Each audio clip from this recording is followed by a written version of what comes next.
Hi everyone, I'm Jeannie and welcome back to my channel. Today I'm bringing you the 22 books I want to read in 2022. Guys, I'm not gonna lie, it is tough making a list of 22 books that you want to read in the year when you have so many books that you still have to read. However, I still managed to come up with 22 books, and if you thrive off chaos, well, then you're in the right place. So let the chaos begin. Book number 1, Memoirs of a Geisha by Arthur Golden. So we're taking a journey to the 1930s, which is said to be Japan's most dramatic time period. And as you know, if you've been here a while, then you know that I thrive not only off of chaos, but off of drama. So I'm here for it. Basically, it's about a peasant girl who was sold to a geisha house. Said peasant girl shares her story right from the city that never sleeps. What city is that?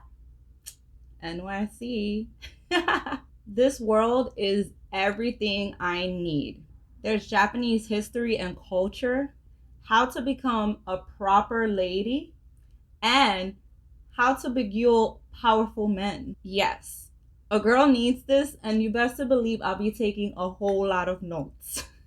We all know that I need to learn how to beguile a powerful man, especially more so one that can give me a massive library.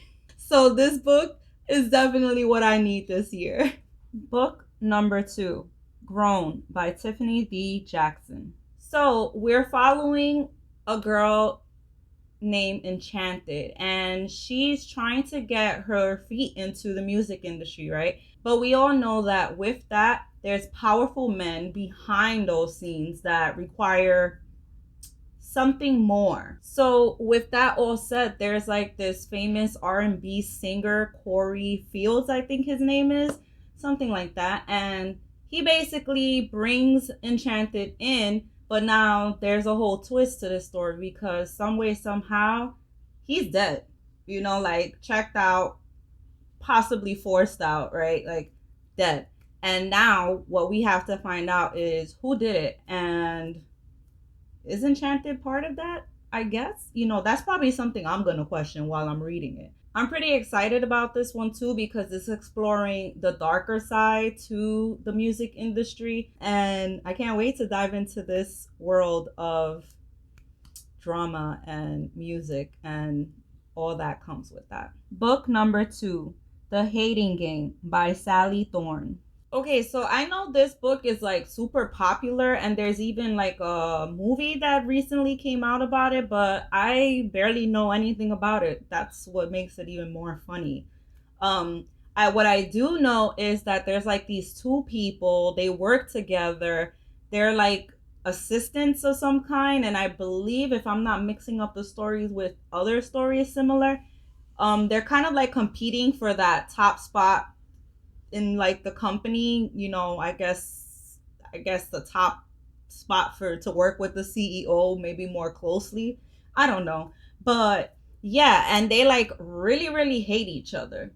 But we're talking about like really really hate each other. Like, you're my nemesis, I don't like you, and I'm taking that spot, and you're gonna see me from down below. Yeah, that.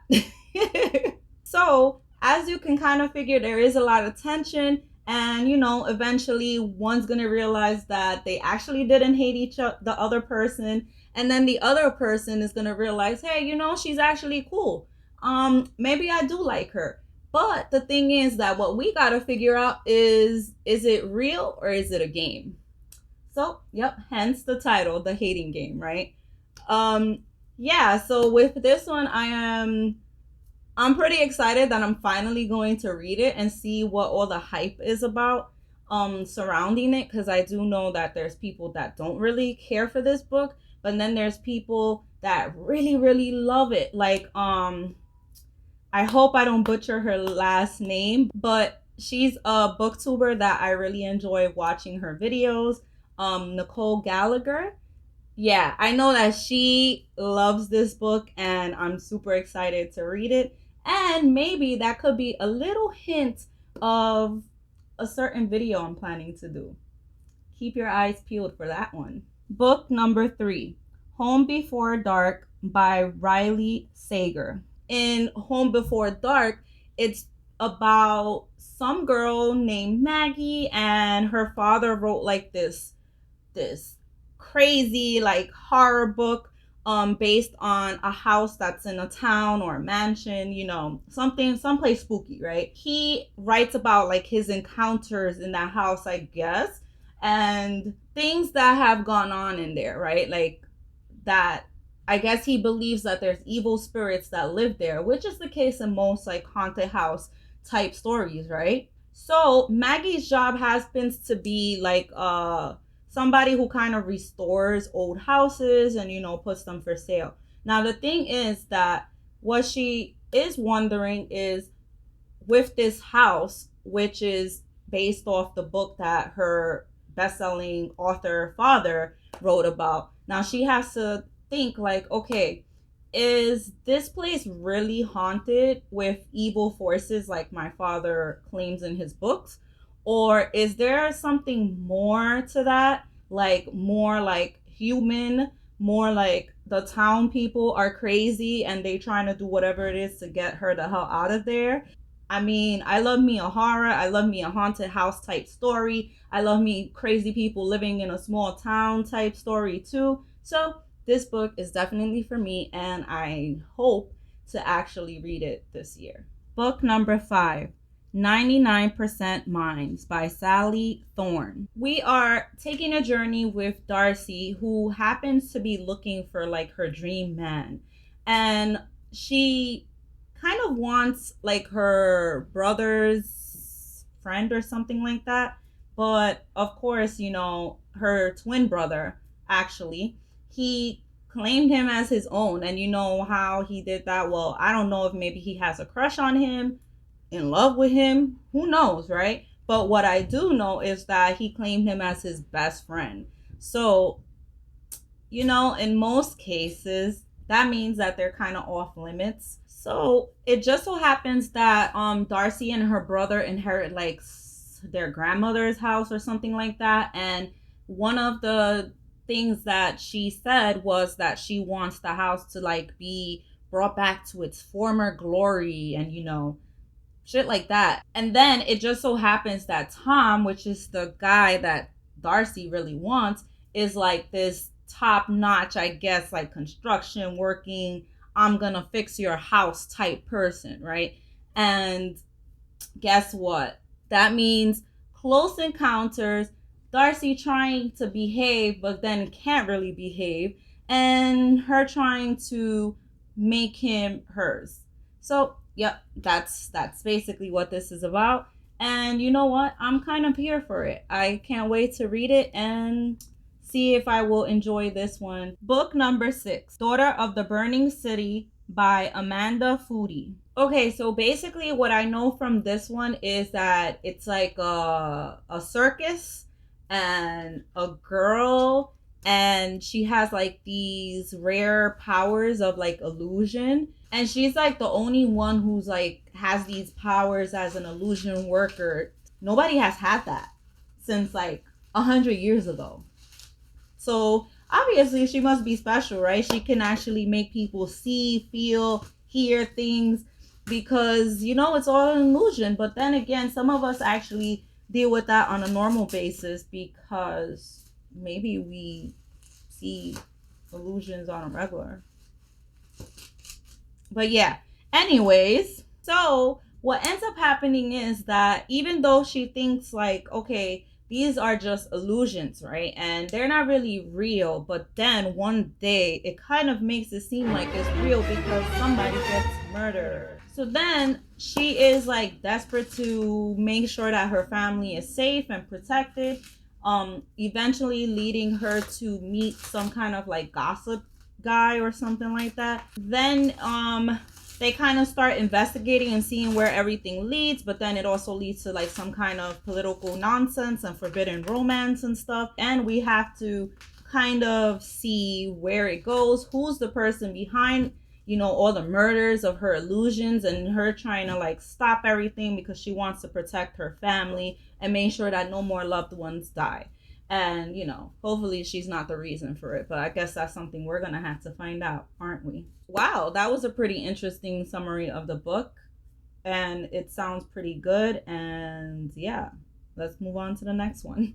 Book number 7, All the Ugly and Wonderful Things by Bryn, Greenwood. It's kind of like a forbidden romance in a sense, because she's the daughter of like this powerful meth lord type stuff, and he's like one of his thugs, and now they're gonna like get together in a sense, and yeah, and they're gonna discover so many things about each other and realize that there's so much more wonderful things to life, right? I am here for a nice like drug induced type romance from a thug and the freaking powerful dad, like he's like the top freaking dealer or whatever, and that sounds pretty interesting to me, and I can't wait to see how this all goes down and where it leads to. Yeah, that sounds pretty up my alley. Book number 8, Queenie by Candice Carty-Williams. Okay, so we're taking the journey with a girl named Queenie who happens to be Jamaican and British, and she's living in London. She's actually part of like some newspaper, and she's always like being compared to like the white people that work there, which is kind of like, it makes it kind of like this struggle. And then she also ends up like breaking up with her boyfriend, who also happens to be white. So with all of that, Queenie ends up kind of like looking for comfort in like all the bad places and with men that aren't really worth her time. So with all these decisions that Queenie is making, she's like questioning herself a lot, right? Like she's like, what are you doing? Why are you doing this? And like, what is just wrong with you, right? Because that's something that I question even myself when I'm making all these bad choices, right? So this is like something that a lot of women, deal with and struggle with as a whole. And then I could only imagine in Queenie's case that she's, between two cultures, being Jamaican and being British, and then living in a world where there's so many like white people. So yeah, this one sounds like a very amazing feminist type read, and I'm pretty excited for it. So I hope that I actually read it this year, because if I'm not mistaken, it was in my 2021 books, to read. And obviously it's made its way back here, so I gotta make sure that this one gets read this year. Book number 9, Turtles All the Way Down by John Green. Okay, so believe it or not, I never read a John Green book, not even A Fault in Our Stars. I know, right? It's crazy, but I just never really was not that interested. The thing is that I really don't know much about it, except that it's a story about like friendship, and a girl's mind and how she navigates like her existence within like all the thoughts and stuff spiraling in her head. This one seems to be something that I'm going to enjoy, especially from what I've been hearing and like past booktube videos that I've seen. I believe Hannah from Clockwork, she loves this book. I think she even wanted to like get a tattoo of like one of the quotes, because she says that this book has like some amazing quotes, and I love like thought-provoking quotes. So yeah, I'm ready for it. Let's go. Book number 10, Imaginary Friend by Stefan Chobosky. In this one, we're taking a journey with a little boy named Christopher and his mom, right? So his mom ends up like fleeing from her abusive boyfriend and finds like comfort in this new town that they're in. It seems like it's perfect, that whole story, right? It's a perfect town, making new changes. I love this place. Yeah. And then Christopher ends up like vanishing. And the thing is that he like vanishes for a few days, and when he comes back, he's kind of like weird. He hears these voices in his head, and he has like a certain mission that he has to complete that said voices are telling him, to do. So yes, this is something that I'm excited to read, and I can't wait to try Stephen Chobosky's work. Book number 11, All Your Perfects by Colleen Hoover. Okay, so I've never read a Colleen Hoover book. I know. But this one to me sounds so heartbreaking, and I'm ready for the heartbreak. So in this one, we are actually taking a journey into the lives of this married couple who, at the moment, their marriage is kind of like spiraling down like the toilet, right? They have like this like past, right, that kind of, I guess you could say, maybe is preventing them from being happy. The thing is that when they started off, they were like super happy. So, as time went on, I guess, all those demons that they were holding kind of like was like, hi, I'm here. I'm gonna mess up your marriage, and you're gonna deal with it, and maybe, hopefully, you can progress and get that happy marriage back, right? So now the thing is that with all that said, basically what we're going to be questioning is, can this, perfect love that started out like so great in the beginning with so many promises made, can it make it even with these two imperfect people, being together forever, right? Hopefully. So yeah, this is said to be like a heartbreaking story, and you know what? I am here for it. So, Colleen, give me that heartache, that heartbreak, because I'm imperfect. So, I'm sure that this is going to be pretty relatable. And like I said, I'm here for that heartbreak. And I'll make sure that I have that box of tissues ready just in case I shed a tear from reading this.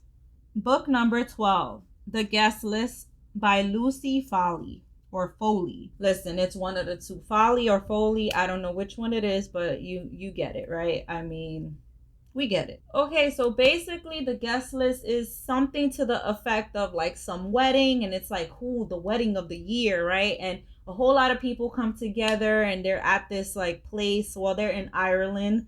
It's all like happy dandy and fun and games, and we're all friends here, right? That is until like some kind of jealousy and pettiness starts happening, and it ends up that somebody is not gonna leave alive. So this is gonna be a fun little trip, and it's pretty cool that I'm gonna make a trip to Ireland now. Yeah, I'm excited for this mystery and this thriller, and we shall see who it is that's not making it out alive and who's the one who did it. Book number 13, Josh and Hazel's Guide to Not Dating by Christina Lauren. Okay, so in this one, we are following a girl named Hazel who happens to be kind of very much like me, right? She's misunderstood. She has no filter. She says what she wants to, even in the most like, I shouldn't be saying this type of moment. But you know what? I could commend her for that, because yeah, I'm pretty similar. And she kind of has that same attitude, like, hey, I said it, too bad. And that's it. Either you like me or you hate me, and we're moving on, right? So then she also has this friend in college, or college friend or something like that, Josh, who obviously he's, friends with her. He knows what the deal is with her. And Josh kind of viewed her as like, I guess you could say, like a spectacle, like she's always all over the place or something. 10 years later, they end up, encountering each other again, because Josh's girlfriend cheated on him or something like that. And yeah, so they kind of view each other like, oh, we're not dating, However, we will go on like blind dates together. And yeah, so just because they're going on these blind dates together, does that necessarily mean that there's nothing going on there? I guess we will find that out, won't we? So I'm so excited to read this one finally, because I have read um two of Christina Lauren's books. I read the Inner Holidays and the Unhoneymooners, and I enjoyed them. So I'm pretty glad that I added this one to this year's list. Okay, guys, we're already at the halfway mark. So you may want to pause this video right quick, grab yourself a cup of coffee, maybe even a little snack. So like that, we can keep on with the rest of these books that I want to read. Book number 14, The Girl Who Drank the Moon by Kelly Barnhill. So every year, the people in the town called Proctorate, something like that, tend to leave a baby as an offering to a witch. So like that, she doesn't like cause chaos and havoc in the town. Now, the thing is, that witch is actually nice. And she usually takes the babies and like feed them starlight or something like that, and gives them to like people in the opposite side of the forest.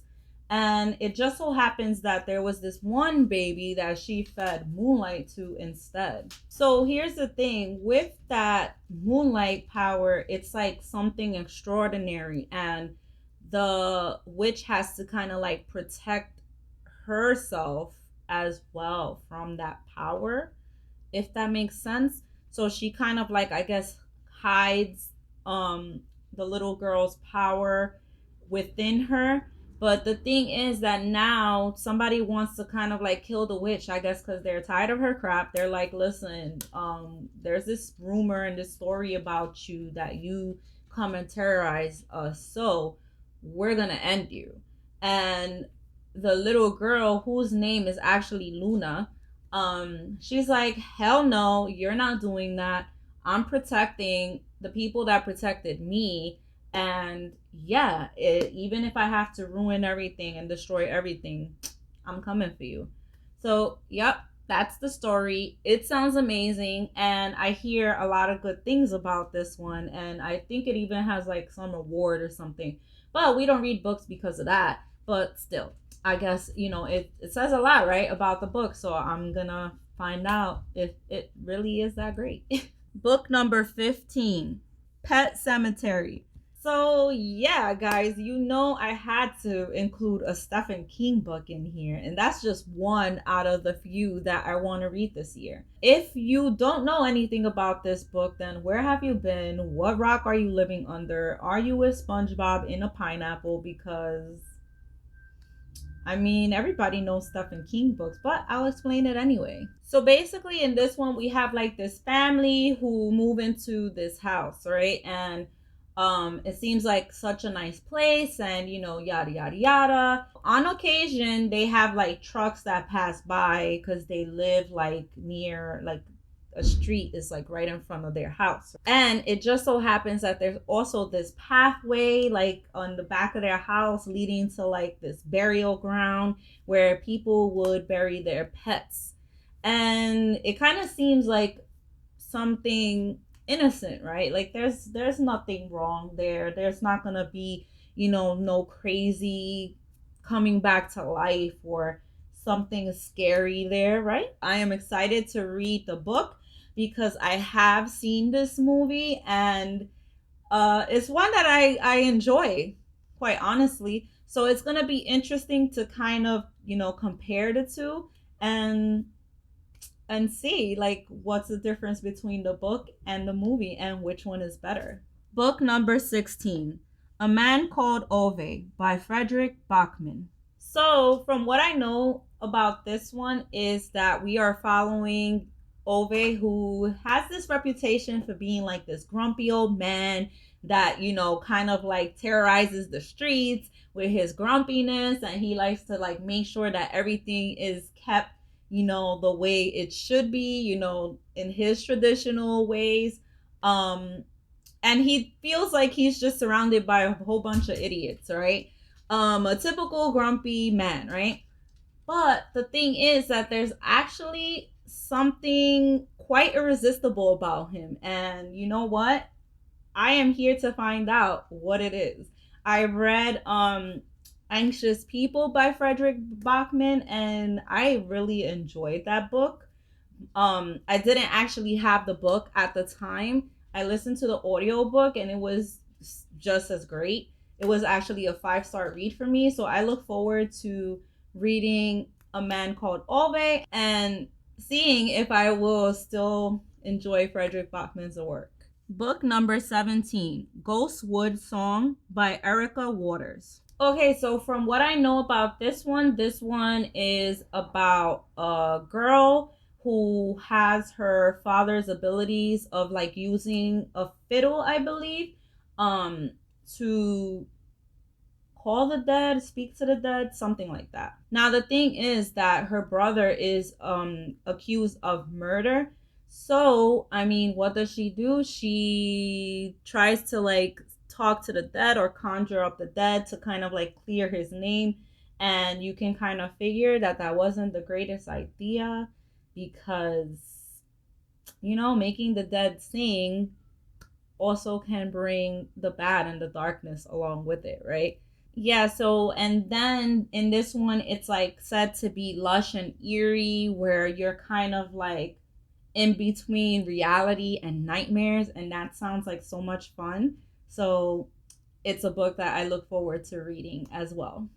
Book number 18, Norse Mythology by Neil Gaiman. Okay, so this is another one that I own and don't really know nothing about, but what I do know is that it's based on mythology, you know, Norse mythology to be exact. And I believe we're following Odin, Thor, and Loki, something like that. And Neil Gaiman is pretty much known for making these fantastical fictional worlds inspired by ancient mythology. So I'm excited for this one. And I've heard so many good things about it. And it was also recommended to me once, you know, together with the Song of Achilles, of course. But yeah, I can't wait to find out about Odin, Thor, and Loki. And hopefully I have fun with this one. Book number 19, Summer of Salt by Katrina Leno. In Summer of Salt, we're going to be taking a journey with a girl who comes from like this family of women that have magic, right? And she's like, you know, impatiently waiting for her magic to come. But with her 18th birthday coming around, she kind of is like, hello, what's going on? Where's my magic? I'm scared that it's just not gonna come. So yeah, she kind of have like, you know, some big shoes to fill with the reputation of the women in her family having that magic. So this one is said to have like practical magic vibes, which I love that movie, so it has me sold with just that. It's also said to be very lush and atmospheric, and I love that in a book, so I'm ready for it. So yeah, give me all the magical vibes, especially when practical magic is kind of like referenced here. I'm here for it. Book number 20, The Storyteller, Tales of Life and Music by Dave Grohl. Okay, so if anybody knows me, then you know that my all-time favorite band is Nirvana. Dave Grohl was the drummer in that band, and he's also the lead singer and guitarist in the band called Foo Fighters, which is his band. So yeah, I'm a big fan of him. Do I love him as much as Kurt Cobain? No, but you know, he's there. Okay, he's there.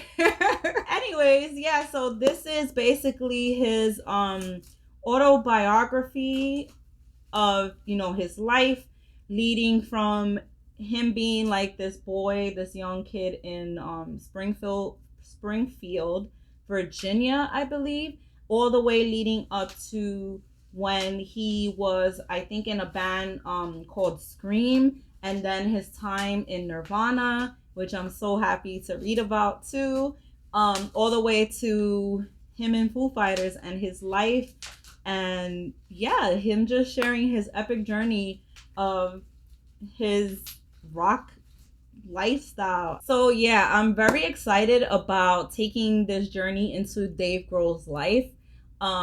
I love his personality and his songs and the band Foo Fighters. I mean, I saw them in concert and that was amazing. So it's gonna be quite a fun ride with this one, and I am here for the journey. Book number 21, Norwegian Wood by Haruki Murakami. In this one, we are taking a journey with Toru, a quiet college kid who is pretty much devoted to this girl named Naoko, who is this beautiful, introspective young woman. They are brought together by the tragic death of their best friend. So Toru kind of starts adapting to his life in college, while Naoko is kind of struggling with life. She's kind of finding it unbearable. As she starts to kind of like just retreat into her own world, Toru finds himself reaching out to others and drawn to a fiercely independent young woman. I'm excited to dive into this world of like music and like living in the 60s, and you know, this coming of age story of Toru, and seeing where it goes and how tragic it could be. Book number 22, The Conductors by Nicole Glover. In this one, we are following Hetty, who happens to be this magic user and a conductor on the Underground Railroad. So Hetty and her husband end up settling in Philadelphia, where they begin to like solve mysteries and murders that the white people don't care to bother with. But when they end up finding one of their friends murdered in like an alley, they end up trying to figure out and unsolve that murder. But the thing is that with that murder came a whole lot of questions, and secrets came to float, and now it has them questioning even themselves. To solve this mystery, they kind of have to face ugly truths all around them, including the ones about themselves. This one sounds so interesting, and I love the history behind it, and the fact that it's a mystery makes it so much more fun. And yeah, it sounds like something that I'm gonna enjoy as well. Wait, before you go, make sure to check out this video right here and consider joining my Patreon, The Shadow Fold, where we have lots of fun with the Volcra, with, you know, trackers and sun summoners, and we have Infernies in there, and we have a shadow summoner, this girl right here, who also simps for the Darkling, and Ben Barnes. Yeah, just, you should definitely consider joining. I have that link down below. I'd also like to know, have you read any of these books? Are you interested in any of them? Are any of them on your 22 books to read this year? Let me know in the comments down below, or just let me know, what books are you really looking forward to reading this year? If you made it this far into the video, leave this emoji for me. As always, thank you guys so much for your support. It means the world to me. Remember to always sprinkle love and kindness everywhere you go. I love you guys so much. See you in my next video. Bye.